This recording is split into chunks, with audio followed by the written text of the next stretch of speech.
በዚህ ክረምት እቤታችሁ ቁጭ ብላችሁ ልትሰሯቸው የምትችሏቸውን ምርጥ 5 ኦንላይን ቢዝነስ እነግራችኋለሁ። እናንተ ደግሞ ይሄን ቤት ፎሎ አድርጉ፣ ላይክ አድርጉ፣ ሪፖስት አድርጉ ማለት ነው። ከአምስተኛው ስንጀምር ፍሪላንሲንግ የምንለው ነው። ይሄም ማለትም የተለያየ ችሎታ ካላችሁ ለምሳሌ ቪዲዮ ኤዲቲንግ ሊሆን ይችላል፣ ግራፊክስ ዲዛይን ሊሆን ይችላል፣ ፎቶ ኤዲቲንግ ሊሆን ይችላል፣ ወይ ዌብሳይት ዲቨሎፕመንት ሊሆን ይችላል። ብቻ ያላችሁን እውቀት በመጠቀም ኦንላይን ላይ ልትሰሩት የምትችሉትን አሪፍ የሆነ ድረገጽ አለ። አፕወርክ፣ ፊቨር እና ፍሪላንስ የሚባሉት ናቸው። በእነዚህ ዌብሳይቶች ላይ ገብታችሁ አካውንት ሳይኒን በማድረግ ለተለያዩ ለውጭ ሀገር ላሉ ሰዎች፣ ሶሻል ሚዲያ ላላቸው ሰዎች ወይም ደግሞ ለድርጅቶች ተቀጥራችሁ በኦንላይን ላይ ስራ መስራት ትችላላችሁ። በዶላር ነው የሚከፈላችሁ ወይም በክሪፕቶ ነው የሚከፈላችሁ። አሪፍ የሆነ ዌብሳይት እና ችሎታ ካላችሁ ልትሰሩበት የምትችሉበት ነገር ነው ፍሪላንሲንግ ማለት ነው። ለዚህም ደግሞ አፕወርክ፣ ፊቨር እና ፍሪላንስ አንደኛ ተመራጭ የሆኑ ዌብሳይቶች ናቸው ማለት ነው። ሌላኛው ደግሞ የሶሻል ሚዲያ ኮንተንት ክሪኤሽን ነው፣ ወይም ደግሞ ሶሻል ሚዲያ ኮንተንት ክሬት ማድረግ ነው።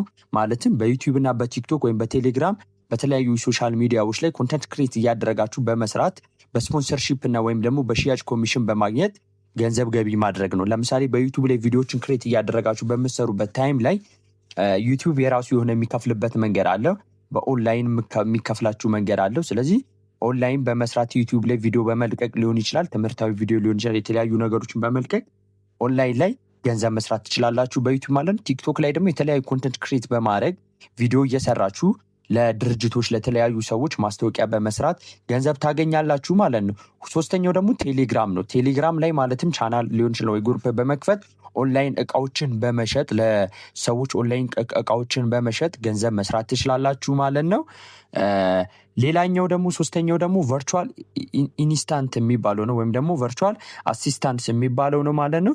ይህም ደግሞ ለባህር ማዶ ድርጅቶች ወይም ደግሞ ግለሰቦች ከቤት ሆነን ረዳት በመሆን የምንሰራው ስራ ነው ማለት። ዋናው ተግባራቶቹ ደግሞ ኢሜሎችን መመለስ ሊሆን ይችላል፣ ሚዲያዎችን ገጾችን ማስተዳደር ሊሆን ይችላል፣ ቀጠሮችን ማስተካከል ሊሆን ይችላል እና መረጃዎችን በኮምፒውተር መመዝገብ ሊሆን ይችላል ማለት ነው። ወይም ዳታ ኢንትሪ የምንለው ነገር ማለት ነው። መስፈርቱ በጣም ቀላል ነው። እንግሊዝኛ ቋንቋ ችሎታ ማወቅና የኮምፒውተር እውቀት መኖር ነው ማለት ነው። እነዚህ ነገሮች ካላችሁ ቨርቹዋል አሲስታንስ ሆናችሁ መስራት ትችላላችሁ ማለት ነው። ሁለተኛው ደግሞ ኦንላይን ማስተማር ነው። በዚህ ሰዓት ኢትዮጵያ ላይ በጣም ብዙዎች ይህንን ስራ እየሰሩት ነው። በጣም ብዙዎች ሰው እያየሁኝ ነው፣ ኦንላይን ማስተማር ማለት ነው። ስለዚህ ይሄ ደግሞ ኦንላይን ደግሞ ማስተማር ማለት ደግሞ ለምሳሌ አማርኛ ቋንቋ ሊሆን ይችላል፣ ውጭ ሀገር ለሚኖሩ ዲያስፖራ ወይም ደግሞ ልጆች ኦንላይን ላይ ማስተማር ነው። ወይም ደግሞ ኦንላይን ላይ አማርኛ ትምህርቶች ሊሆን ይችላል። አማርኛ ብቻ አይደለም፣ ማትስ፣ እንግሊዝ፣ የተለያዩ ትምህርቶችን እውቀት ካላችሁ በዛ ስራ ላይ ተሰማርታችሁ ኦንላይን ማስተማር ትችላላችሁ ማለት ነው።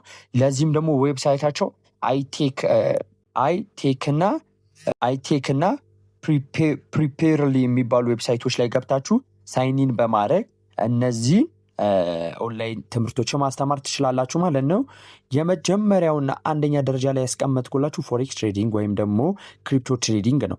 ይሄኛው ስራ ደግሞ ምንድነው የሚጠቅማችሁ? ቤት ሆናችሁ ቁጭ ብላችሁ በፎሬክስ ትሬዲንግ ገንዘብ መስራት ትችላላችሁ። ለምሳሌ ምን ማለት ነው? ትምህርቱን ተምራችሁ እውቀቱን ካገኛችሁ በኋላ ኦንላይን ላይ ልሰሩት የምትችሉበት ዋነኛው መንገድ ፎሬክስ ትሬዲንግ ወይም ደግሞ ክሪፕቶ ትሬዲንግ ነው ማለት ነው። ምን ማለት ነው? የፋይናንሲውን ገበያውንና ትንተና ወይም ደግሞ ቴክኒካል አናላይሲስን በደንብ ካወቃችሁ በጣም አትራፊ ከሆኑ ስራዎቹ አንዱ ነው ማለት ነው። እንዴት እንደሚሰራና የራስን ካፒታል መጠቀም ይልቅ ችሎታዎችና ፈተኖችን በማለም ወይም ደግሞ ፕሮፈርም የሚባሉትን የገንዘብ ድጋፍ በሚያደርጉ ድርጅቶች ላይ ትላልቅ አካውንቶችን እየገዛችሁ ገንዘብ ማግኘት ትችላላችሁ ማለት ነው። ፎሬክስ ትሬዲንግ አንደኛ ላይ ማስቀምጠው ነገር ነው ማለት። ስለዚህ ፎሬክስ ትሬዲንግ የመጀመሪያ ላይ ያስቀምጣለሁ። ደግሞ ፎሬክስ ትሬዲንግ መማር ለምትፈልጉ በዚህ ክረምት ደግሞ ይሄን ቤት ፎሎ አድርጉ፣ ዩቲዩባችንን ሰብስክራይብ አድርጉ። ዩቲዩባችን ላይ የሚለቀቁ የፎሬክስ ትሬዲንግ ኮርሶች አሉ። እሱ ላይ ገብታችሁ ፎሬክስ ትሬዲንግን ከመጀመሪያው እስከ መጨረሻው መማር ትችላላችሁ ማለት ነው። ይሄን ቤት ፎሎ አድርጉ።